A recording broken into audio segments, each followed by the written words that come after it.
Force of life presents Kavita Sharma talk show में आप सभी दर्शकों का स्वागत है। आज हमारे इस कार्यक्रम का ये पहला एपिसोड है और हमारे साथ हैं कविता शर्मा जी। कविता जी, बहुत बहुत स्वागत है आपका। Thank you so much for having me this beautiful talk show. और जो हमने अभी जस्ट स्टार्ट किया है अपने व्यूअर्स के लिए, जहां पे उनको बहुत सारे टॉपिक्स मिलेंगे, वो अपने पर्सनल लाइफ से रिलेटेड क्वेश्चंस हमें कर सकते हैं, पूछ सकते हैं और हम इसी तरीके से इस टॉक शो को आगे बढ़ाते रहेंगे। बिल्कुल। मेरा नाम है कमल शर्मा किशोर और हम ये टॉक शो आपके लिए लेकर आए हैं। जैसे मैम ने बोला है कि इसके एपिसोड्स आएंगे, तो अगर आपके मन में कोई सवाल हो, कोई डाउट हो या कोई शंका हो जिसे आप पूछना चाहते हैं, तो आप कमेंट करके पूछ सकते हैं। आप दिए गए व्हाट्सएप नंबर से भी पूछ सकते हैं और आप बहुत सारे माध्यम है उनसे पूछ सकते हैं। तो मैम, कार्यक्रम का शुरुआत करते हैं और आज पहला एपिसोड है। हाँ जी, बिल्कुल। मैम, हमारे चैनल पे ना बहुत सारे लोग आपसे कमेंट्स करते हैं, तो हमने सोचा कि कौन सा पहला टॉपिक लिया जाए। तो आज जो हम पहला टॉपिक ले रहे हैं वो है मैम पर्सनल रिलेशनशिप के बारे में। बहुत ही अच्छा टॉपिक है और हर इंसान अपने जीवन में कहीं ना कहीं जुड़ा हुआ है किसी ना किसी रिश्ते से। तो इससे अच्छी शुरुआत हो नहीं सकती मैम। तो मैम, मैं सबसे पहले आपसे पूछना चाहूंगा कि ये रिलेशनशिप मतलब होती क्या है, कैसे इसको आप डिस्क्राइब करेंगे मैम? कमल जी, देखिए, रिलेशनशिप का मतलब सबसे पहले हम लोग अपने जीवन में चाहते हैं ना रिलेशनशिप। आजकल लड़के लड़कियां लोग अपने बहुत आराम से कह देते हैं कि किसी भी ये मेरा रिश्ता सही नहीं चल रहा है या मैं इस तरीके का रिलेशनशिप अपनी लाइफ में अट्रैक्ट करना चाहती हूँ वगैरह वगैरह रिश्तों को। लेकिन हमें एग्जैक्ट मीनिंग नहीं पता होती कि व्हाट इज रिलेशनशिप। देखिए, रिलेशनशिप का मतलब यहाँ पे ये है जहां आप किसी से सोल लेवल पे, इमोशनल लेवल पे और इंटीमेट फिजिकल लेवल पे, जब आप तीनों की अलाइनमेंट होती है किसी रिश्ते में, तब आप कंप्लीट उसको एक रिलेशनशिप कहते हो, जहां पे आप आत्मिक रूप से उससे जुड़ जाते हैं, भावनात्मक रूप से जुड़ जाते हैं और शारीरिक रूप से भी आप उसके हो जाते हैं। तो ये कंप्लीट बनाता है किसी भी रिश्ते को। मोस्टली मैम, जब भी हम रिलेशनशिप की बात करते हैं तो सबके जहन में ना सबसे पहले वही आ जाता है कि हस्बैंड वाइफ का रिलेशनशिप। जबकि आपने बिल्कुल सही कहा कि बहुत सारे रिलेशनशिप होते हैं। हमारे जो फैमिली होते हैं, फ्रेंड होते हैं, रिलेटिव्स होते हैं, तो सबके साथ कहीं ना कहीं कोई रिलेशन होता है, उससे बंध के रहते हैं मैम लोग। तो ये तो मैम बड़ा अच्छा आपने बताया। तो मेरा मैम, जो ये रिलेशनशिप हम बनाते हैं, बेसिकली इनके आधार क्या होते हैं? रिलेशनशिप, जैसे मैंने बताया कि ये बनता इन तीनों को ये तीन चीजें कंप्लीट करती हैं, लेकिन इनका जो बेसिक स्ट्रक्चर है वो है वैल्यूज और लाइफ के कुछ रूल्स। फॉर एग्जाम्पल कमल जी, जैसे कि हर इंसान के जीवन में ना कुछ इम्पोर्टेंट होता है उसके लिए। अब मान लीजिए कोई राहुल व्यक्ति है, हाँ, वो देखने जा रहे हैं, किसी रिलेशनशिप में पढ़ने जा रहे हैं किसी बंदी के साथ में, ठीक है, और उनको चाहिए, देखना है कि मुझे एक रिलेशनशिप अपनी लाइफ में चाहिए। तो बेसिक वैल्यूज उनको ये समझना होगा जो उनकी लाइफ में पेन नहीं प्लेजर को लेकर के आए, कि क्या इंपॉर्टेंट है उनके लिए और जो जिसको वो सेलेक्ट करें उनकी लाइफ में क्या इंपॉर्टेंट है। जब ये मैच होती है तो वो रिलेशनशिप कंप्लीट होता है। वो बेसिक चीजें हमें बताती हैं कि क्या, अगर मान लीजिए मेरे लिए बहुत इंपॉर्टेंट है मेरा काम, किसी के लिए इंपॉर्टेंट है उसका पैसा, किसी के लिए इंपॉर्टेंट है कि नहीं मुझे कुकिंग बहुत अच्छी लगती है, किसी के लिए म्यूजिक इंपॉर्टेंट है। कोई भी चीज जो आपके जीवन में बहुत इंपॉर्टेंट है, और कुछ हर इंसान के अपने कुछ रूल्स होते हैं। मुझे सुबह टाइम से उठना है, मुझे देर ऑफिस जाना पसंद नहीं है, अरे मैंने तुम्हारे लिए खाना परस के रख दिया, तुम तो बहुत उसी टाइम पे तुम यार नहाने के लिए चले जाते हो, ये खाना रोज ऐसे ही रहता है। तो यहाँ पे क्या हो रहा है, एक रूल को हम वहां जहां पे रूल को फॉलो करते हैं और उसका उल्लंघन होता है, दो चीजें इसको करीब लेके आती है। अगर हम ये इस तरीके की छोटी छोटी चीजें हर इंसान के जीवन में जुड़ी हुई जो उसको आराम देती है, सुकून देती है, तो वो उसके कुछ अपने पर्सनल रूल्स हैं। अगर हम उनको समझ लें कि अच्छा इस बंदे के साथ में ये है या मेरे हस्बैंड के ये कुछ पसंद है और उनकी लाइफ के लिए ये इम्पोर्टेंट है, तो अगर वैल्यू और रूल को अगर समझ लिया जाए तो किसी भी रिलेशनशिप को निभाना बहुत सरल हो जाता है। मैम, अधिकतर जैसे लोग जब बात करते हैं, जब रिलेशनशिप की आती है ना, तो एक इससे शब्द जुड़ा होता है ब्रेकअप। आमतौर पर ब्रेकअप का मतलब वही हम डिस्क्राइब करते हैं कि जो एक तो प्रेमी प्रेमिका में ब्रेकअप होता है या हस्बैंड वाइफ के बीच में। लेकिन जो आत्मीयता जुड़ी होती है, यानी पर्सनल जो रिलेशनशिप है, वो सबके साथ होता है। आपके भाई बहन के साथ हो सकता है, आपके यार दोस्त के साथ हो सकता है। तो आई थिंक इसे ना एक वो करके कि ब्रेकअप है तो सिर्फ मतलब ये रिलेशनशिप सब पे एप्लीकेबल होता है, yes, हर जगह है। बिल्कुल बिल्कुल, ये यूनिवर्सल है। बिल्कुल मैम। जल के साथ है, पृथ्वी के साथ है, आपके भोजन के साथ है, आपके बॉस के साथ में, आप कहीं ना कहीं सब चीज के साथ कनेक्टेड है। और यही है वो यूनिवर्सल रिलेशनशिप जिसे हम कह सकते हैं। और सबसे इम्पोर्टेंट कनेक्शन जो होता है वो आपका आपके साथ होता है। अगर हम अपने साथ में बहुत अच्छे से जुड़े हुए हैं तभी हम जीवन में किसी के साथ भी जुड़ेंगे।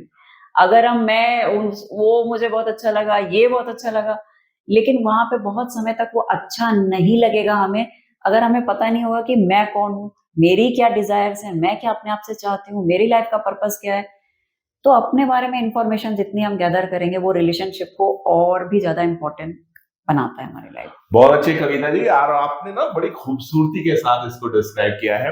दर्शकों, यहाँ पर हम, क्योंकि मैम ने बड़ा अच्छा बताया पर्सनल रिलेशनशिप के बारे में, सो मैम हमारे कुछ दर्शक हैं जिनके कुछ सवाल हैं, जिन्होंने अलग अलग प्लेटफॉर्म से हमसे सवाल पूछे हैं, तो हमने आज कुछ सवाल लिए हैं। हाँ जी। हम चाहेंगे कि आप उन सवालों के तो जवाब दें ही, साथ में उन सवालों के माध्यम से आप और भी कुछ ऐसा बताएं कि जो हमारे दर्शक हैं उन वो भी अपने आप को उससे कनेक्ट फील करें। तो पहला सवाल लेते हैं मैम। सबसे पहला सवाल पूछा है जयपुर से शालिनी गुप्ता जी हैं। अच्छा। इन्होंने सवाल पूछा है मैम कि रिश्तों में प्यार के रंग क्यों उड़ जाते हैं, बेसिकली रिश्ते बिगड़ते क्यों हैं? देखिए, बहुत कॉमन एक कह सकते हैं किसी भी रिलेशनशिप में, हर किसी के रिश्ते में ये वाला सीन कहीं ना कहीं आता है, because life is all about ups and downs. तो ये चीजें तो आएंगी, नॉर्मल है, लेकिन कुछ रूल्स हैं। लाइफ अपने आप में एक गेम है, अगर आपको जीतना है इस गेम को तो बहुत जरूरी रिश्तों के बारे में कुछ छोटी बड़ी बातों को अगर हम समझ लें तो, जैसे कि आपने कहा कि रिलेशनशिप बिगड़ क्यों जाती है। बिल्कुल मैम। रिलेशनशिप के बिगड़ने का मूल कारण होता है जब हम दूसरे के बनाए हुए रूल्स को ब्रेक करते हैं। यानी जब दो लोग साथ में हैं, चाहे वो कोई कपल है, चाहे वो हस्बैंड वाइफ है, चाहे वो बॉस के और उसके एम्प्लॉय के बीच में, हर जगह हर किसी ने अपने एक कुछ नियम बनाए हुए हैं। भाई लेट नहीं आना है तुम्हें, बॉस चाहता है कि आपको जो काम दिया गया सही समय पे करना है, ये उसकी अपनी पर्सनल डिमांड है। हस्बैंड वाइफ के रिलेशनशिप में भी अगर वो चाहती है वाइफ कि आप उस क्वालिटी टाइम साथ में निकालो, आप सिर्फ काम और पैसे के बारे में मत सोचो, या उसको ये पसंद नहीं है कि आप हर समय मोबाइल फोन पे हो, सामने तो बैठे हो। मुख्य ये समस्या यही चल रहा है यही चल रहा है। मेरे पास हाँ। कितने सारे लोग आते हैं जो ये एडिक्शन को हटाने के लिए भी बोलते हैं। तो यहाँ पे ये इन चीजों का ध्यान रखना कि आप जिस बंदे या बंदी के साथ में हो, वाइफ के साथ में हो, चाहे हस्बैंड के साथ में हो, ये चीज समझ लो कि उसकी लाइफ में क्या इंपॉर्टेंट है। अगर आपने उसकी हर इंसान की ना बहुत सारी लिस्ट होती है इंपॉर्टेंट की, कि मेरे लिए ये इंपॉर्टेंट है, ये इंपॉर्टेंट है और ये मेरे लाइफ का रूल है। अगर आपने उसकी 4 वैल्यूज को पूरा कर दिया तो वो आपके एडिक्शन में आ जाएगा। बिल्कुल। अगर आपने किसी की लाइफ के कुछ रूल्स को समझ लिया कि अच्छा इसको देर से कहीं पहुंचना पसंद नहीं है, तो मुझे टाइम से पहुंचना चाहिए। अगर आप लेट पहुंचो तो आप एक इन्फॉर्मेशन कॉल कर सकते हो कि मैं अभी पहुंचने वाला हूँ, इतना देर मुझे हो जाएगी, तो आप उस सीन को खराब होने से बचा लेते हो। तो अगर हम किसी के रूल्स को समझ जाएं, अपनी अपनी ना चलाते रहें और वैल्यूज को समझ जाएं कि इसके जीवन में क्या इंपॉर्टेंट है, और आप उनके सामने वाले की 4 वैल्यूज को जब पूरा कर देते हैं तो आप उनको एक तरीके से एडिक्शन में ले आते हैं। वो व्यक्ति आपके एडिक्शन में आ जाता है, वो आपको छोड़ के कहीं जाने वाला नहीं। बिल्कुल। लेकिन हम क्या करते हैं, हम कहते हैं मेरी इच्छा को पूरा करो, वो सामने वाला करता है मेरी। 2 लोग अगर ये सोचेंगे किसी रिश्ते में जाने से कि मैं जा रहा हूँ इस रिलेशनशिप में क्योंकि मैं चाहता हूँ कि मेरे जीवन का खालीपन भर दिया जाए, या मेरे जीवन में ना लड़की सोच रही है कि अरे मेरे जीवन में कोई ऐसा बंदा आ जाए जो इसके पास खूब पैसा हो, घर हो, गाड़ी हो। जब हम अपनी अपनी डिजायर लेके जाते हैं तो रिलेशनशिप में कोई कुछ डालने की कोशिश नहीं करता है, हम लेने की कोशिश करते हैं। बिल्कुल। और इससे डिजास्टर्स होते हैं। बहुत अच्छा मैम, और आपने ये चीज बहुत ही अच्छी तरह से समझाई। आई थिंक हमारे दर्शकों को समझ में आई होगी। मैम अगला सवाल है हमारा, गाजियाबाद के सचिन डागर जी हैं जी। आप प्रश्न करते हैं कि किन बातों का ध्यान रखकर हम रिश्तों को बचा सकते हैं। सचिन जी, जैसा कि मैंने अभी बताया, आप बिल्कुल आपको ये करना है। अगर आप शादीशुदा हैं तो आप ये समझ लें कि जो श्रीमती जी हैं आपकी, जो आपकी बेटर हाफ है, उनकी क्या लाइकिंग्स हैं, उसमें से 4 चीजों को आप अगर कंप्लीट कर देते हैं तो आपकी फैन हो जाएंगी। और अगर आप कुछ रूल्स आपके और उनके जीवन में आपके लिए वो आपकी बेटर हाफ और आप उनके रूल्स को अगर समझ लेते हो तो ये आपकी लाइफ को बहुत इजी कर देता है, आपके रिलेशनशिप को जोड़ के रखता है। बिल्कुल। और मैम, ये जो बात आपने कही है, आई थिंक बहुत सारे लोगों को, क्योंकि सबका मन होता है कि सबको पता चलता है कि हाँ, रिलेशन में कहीं खटास आ चुकी है, हाँ, कड़वाहट आ चुकी है, बिल्कुल। तो हर कोई ये जानना चाहता है कि कौन से तरीके हैं जिनसे सुधारा जा सके। आई होप उनको काफी मदद मिलने वाली है। मैम, हम अंतिम क्वेश्चन लेते हैं, ये दिल्ली से है मधु जी। आपका कहना है कि क्या है वो छोटी छोटी बातें जिनको समझकर हम रिलेशनशिप को लॉन्ग लास्टिंग और जॉयफुल में बना सकते हैं? से देखिए, एक चीज होती है कि जब भी दो बर्तन होते हैं ना, साथ में खटकते हैं, और ये बहुत नेचुरल है। जहां पे लड़ाई झगड़ा नहीं हो रही है, कोई बातचीत नहीं हो रही है, वहां पे दिल मिले ही नहीं है, कोई आप भावनाएं एक हुई नहीं है ना, फिजिकल मेंटल आप कहीं से भी एक नहीं हो।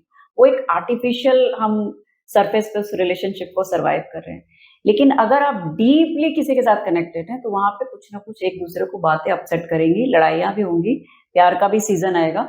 लेकिन क्या चीजें हमें ध्यान रखनी चाहिए, वो ये है कि आपको कभी भी कि अब तुमने ऐसा कर दिया, मैं जा रहा हूँ। अक्सर लोग कहते हैं बहुत ना, होता मैं है जा ना रहा ये। हूँ, हाँ जी। तुरंत आपको ये जैसे ही आप माइंड में बोलते हो ना जा रहा हूँ, उसकी एक इमेज आपके न्यूरॉन्स जो है वो क्रिएट कर लेते हैं, और बार बार जब आप इसको रिपीट करते हो तो इनडायरेक्टली आप अपने माइंड को मैसेज दे रहे हैं कि ये चीजें मुझे पसंद नहीं है और मैं इस रिश्ते से बाहर निकलने की कोशिश कर रहा हूँ। तो ये आपके रिलेशनशिप में एक फियर को भी क्रिएट कर देता है, एक अननोन फियर आ जाता है, जहां पे आपके पार्टनर जो इस डर में रह सकता है कि अरे ये ऐसा कुछ हो जाएगा तो ये कहीं छोड़ के ना चला जाए। बिल्कुल बिल्कुल। तो ये सीन जब बार बार रहेगा उसको कि अननोन फियर माइंड में है, न्यूरॉन्स उस इमेज को पकड़ के रखे, तो आपका फोकस छोड़ के जाने पे जाएगा। जैसे आपका फोकस छोड़ के जाने पे जाएगा, फोकस जब आप करते हो किसी चीज को तो वो चीज इवॉल्व होने लग जाती है। तो धीरे धीरे आप देखोगे कि छोड़ के जाने के बाद की परिस्थिति को वो इंसान सोच रहा है कि अच्छा कल को ये चला गया तो मैं क्या करूंगी।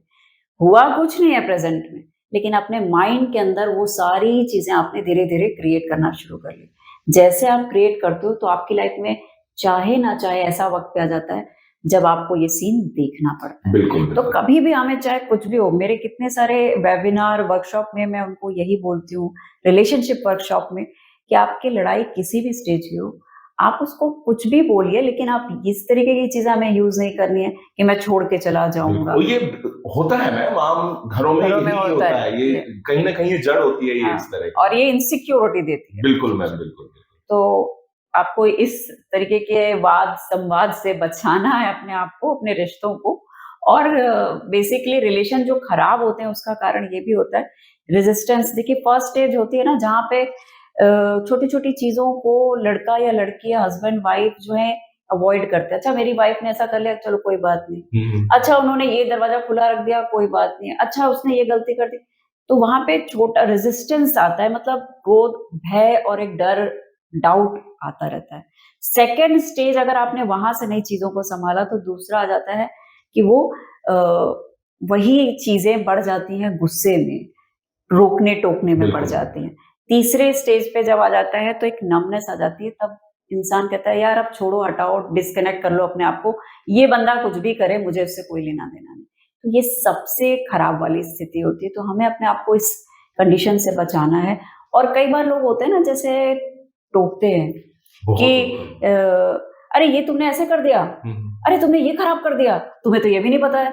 जो ये तरीके का हम फ्लो रखते हैं अपने, इसके बजाय आप ये बोलिए कि अरे तुम अगर इस काम को इस तरह से करोगे तो मुझे बहुत अच्छा लगेगा। मान लीजिए किसी से गलती हो ही गई तो आप ये बोलोगे अरे तुम तो यार हमेशा ही गलत कर देती हो, तुमसे कभी कोई काम सही नहीं होता है। तो आपने क्या किया, उसके मोरल को और डाउन कर दिया। वो गलती अब वो बार बार करेगा। तो आप चाहते हो कि वो गलती ना करे, तो आपको बोलना है अगर तुम अपने कमरे को बड़े साफ तरीके से रखोगे ना तो मुझे बहुत अच्छा लगेगा। तो आपने उस बात को पॉजिटिव वे में कहा है। जब मुझे अच्छा लगेगा तो सामने वाले को करने में और भी अच्छा लगेगा। तो ये कुछ बातें हैं। मैम एक और सवाल मैं पूछना चाहूंगा, अक्सर क्या होता है जब भी कोई कपल होता है या किसी को भी ले लीजिए, हाँ जी, जहाँ पे कोई अनकंफर्टेबल फील करते हैं तो सबसे पहले वो कम्युनिकेशन बंद कर देते हैं, मतलब आपस में बातचीत करना बंद कर देते हैं। करेक्ट। ये कहाँ किस हद तक मतलब गलत है, या इसके क्या आगे परिणाम हो सकते हैं अगर किसी रिलेशनशिप में ऐसा? ये कमल जी आपने बहुत अच्छा टॉपिक एक निकाला है, जहाँ जो ये बहुत बड़ा गैप क्रिएट करता है रिलेशनशिप में, जब हम कहते हैं अरे छोड़ो यार क्या बोलना उससे, हाँ। ऐसे करते करते करते हम कहाँ निकल जाते हैं अपने जीवन में कि छोड़ो छोड़ो नहीं बोलना करके हमारे बीच में एक वॉल क्रिएट हो जाती है, जहाँ पे हम एक दूसरे को समय नहीं देते, बात करना, कम्युनिकेशन का बहुत बड़ा गैप आता है। तो ये चीज भी रिलेशनशिप को बहुत जोड़ती है। अगर आपको कोई बात पिंच कर रही है, सामने अपने कपल के अंदर कोई चीज आपको दिख रही है, अपने पार्टनर में ठीक नहीं लग रही है, तो आप उसको पॉजिटिव मैनर में उनको बोल दें कि ये चीज मुझे ठीक नहीं लग रही है, डिस्कम्फर्ट फील हो रहा है, तुम बाहर लोगों के साथ में इतने दोस्त हैं तुम्हारे, मुझे इस तरीके की कम्युनिटी या फ्रेंडशिप नहीं पसंद, या आपके दिल में जो भी चीजें हैं, अगर आप उनको कम्युनिकेट करते हो तो ये इस गैप को रिफिल करते हैं। Basically relationship is like gaps, दो लोगों के बीच के गैप को भरना और अंडरस्टैंडिंग बनाना है। बहुत सही है। बिल्कुल, और जैसा कि मैम ने कहा है कि कुछ भी हो जाए बात करते रहना चाहिए, बात करते रहना। और अगर आपको लगे कि आप अपने रिलेशन में बातचीत बंद हो रही है या बात नहीं कर पा रहे हैं, तो आप बात कर सकते हैं कविता जी से। फोर्स ऑफ लाइफ आपको आमंत्रित करता है कि अगर आपके मन में कोई भी इस तरह की शंका हो या कोई भी परेशानी चल रही हो, तो प्लीज आप कविता जी से कंसल्ट कर सकते हैं। और फिर भी आपका मन कर रहा है, आप दूर हैं, तो कोई बात नहीं, आप कमेंट करके पूछ सकते हैं, आप व्हाट्सएप के जरिए पूछ सकते हैं, आप हमारे फेसबुक पेज, इंस्टाग्राम पेज के थ्रू पूछ सकते हैं, और आपका सवाल का जवाब कविता जी से लेने की जिम्मेदारी हमारी है। बिल्कुल बिल्कुल, मुझे बहुत खुशी होगी कि आप लोगों के प्रश्नों को और जो भी लाइफ में कोई इश्यूज हैं, चैलेंजेस हैं, उनको मैं सॉल्व कर सकूं अपने लेवल पे। तो दर्शकों, ये था हमारा आज का एपिसोड। आज शुभारंभ हुआ है, आगाज हुआ है, अब ये सिलसिला चलता रहेगा। तो आज के इस एपिसोड में यहीं तक, अगले एपिसोड में फिर आपसे मुलाकात होगी। देखते रहिए force of life presents Kavita Sharma talk show. नमस्कार।